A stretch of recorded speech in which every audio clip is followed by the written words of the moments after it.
بسم اللہ الرحمن الرحیم، السلام علیکم ورحمۃ اللہ وبرکاتہ۔ صحیح بخاری کی حدیث 783، چھوٹی سی حدیث لے کر آتا ہوں تاکہ سمجھ میں بھی آ جائے، غور سے سنیے۔ حضرت ابو بکر صدیق کی بات نہیں کری، دوسرے صحابی ہیں۔ حضرت ابو بکر رضی اللہ عنہ سے روایت ہے کہ وہ نبی کریم صلی اللہ علیہ وسلم کے قریب اس وقت پہنچے جب آپ رکوع میں تھے۔ صف میں شمولیت سے پہلے ہی انہوں نے رکوع کر لیا۔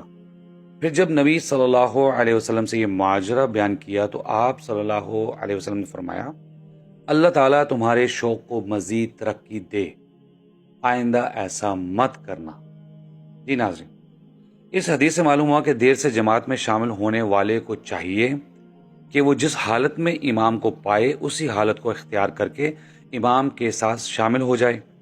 رسول اللہ صلی اللہ علیہ وسلم نے فرمایا، نماز کے لیے آرام و سکون کے ساتھ آؤ، جتنا حصہ مل جائے پڑھ لو اور جو رہ جائے وہ بعد میں پورا کر لو۔